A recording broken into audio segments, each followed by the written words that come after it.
कुंडलपुर के बड़े बाबा की, परम पूज्य आचार्य गुरुदेव श्री छोटे बाबा की, परम पूज्य अभिनव आचार्य श्री समय सागर जी महाराज की, परम पूज्य निर्यापक श्रवण श्री योग सागर जी, नियम सागर जी, समता सागर जी, अभय सागर जी, मुनि श्री प्रमाण सागर जी आदि सभी श्रेष्ठ ज्येष्ठ और मुनि श्री सुधा सागर जी महाराज की, सभी अनुज मुनि महाराजों की, आज यह मंगल अवसर है जब हमने और आप सब ने अपनी आँखों को धन्य किया है कि आज हमने पहली बार आचार्य पदारोहण की प्रक्रिया को अपनी आँखों से देखा है।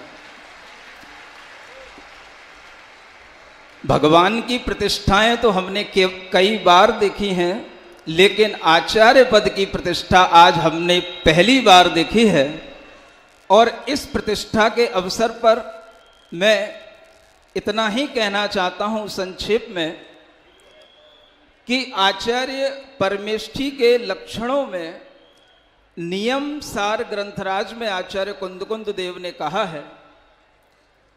पंचाचार समग्गा पंचेन्द्रिय दंती दप्पणि दलना धीरा गुड़ गंभीरा आयरिया एरिसा होंती। अगर हम आपसे प्राकृत भाषा में पूछें आयरिया केरिसा होंती, तो आप कह सकते हो मुनि श्री आचार्य श्री समय सागर जी को देख करके कि आयरिया एरिसा होंती। आचार्य ऐसे होते हैं, पंचाचारों से समग्र हैं, परिपूर्ण हैं, जिन्होंने अपने पंचेंद्रियों को इस तरह से संकुचित कर रखा है कि जब से हमने उनका दर्शन किया, पहली बार 95 में जब आचार्य महाराज के दर्शन किए थे, उसी समय पर मुनि श्री समय सागर जी, योग सागर जी आदि मुनि महाराजों के दर्शन किए,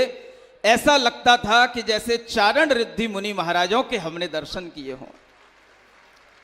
और उस समय से जब से हमने मुनि महाराज को अपने संग में देखा, हमेशा वह आचार्य गुरुदेव के चरणों में बिल्कुल नजर झुकाए बैठे रहते थे। कभी भी वह आचार्य श्री की ओर देखते ही नहीं, इतने शांत, इतने गंभीर हमें दिखाई देते थे। मुझे लगता था कि यह कभी कुछ बोलते भी हैं कि नहीं। और इनका बोलना पहली बार जब हमने सुना था तो वह प्रसंग था अकल तरह का, जब मुनि श्री प्रवचन सागर जी महाराज की समाधि हुई थी और उस समय पर आचार्य महाराज के निर्देश से मुनि श्री समय सागर जी महाराज, मुनि श्री विनीत सागर जी महाराज और हमने वहां पर मंगल प्रवचन किया था मुनि श्री प्रवचन सागर जी के उपलक्ष्य में, समाधि के उपलक्ष्य में।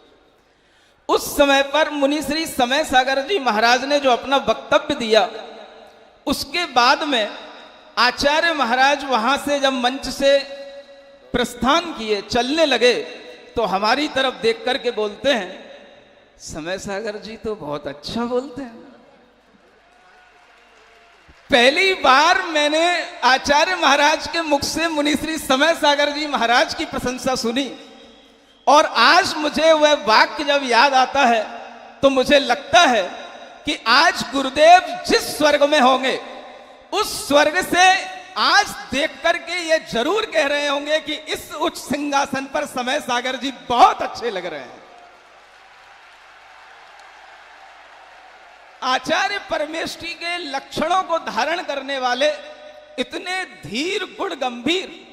और उस धीरता की अगर कोई एक उपलब्धि हो सकती है या कोई उसका लक्षण हो सकता है तो उसे हम कह सकते हैं एक फर्म डिटर्मिनेशन, जिनके अंदर एक ऐसी दृढ़ इच्छा शक्ति है जिसके माध्यम से वह, ऐसा मुझे प्रतीत होता है कि जिस तरह से आचार्य महाराज ने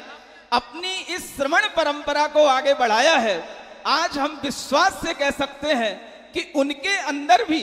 वही अंश है और वह उसी वंश के हैं। हमें ऐसे आचार्य परमेष्ठी की प्राप्ति हुई है जो आचार्य गुरुदेव के ही वंश के हैं और उन्हीं के अंश हैं। ऐसे आचार्य परमेष्ठी को देख करके आज मन बहुत गदगद है, और ऐसे परमेष्ठी के चरणों में नमोस्तु करते हुए मुझे संकेत हो गया है कि मेरे 3 मिनट पूरे हो गए। मैं यहीं पर विराम लेता हूं। बोलिए मुनि आचार्य श्री समय सागर जी महाराज की।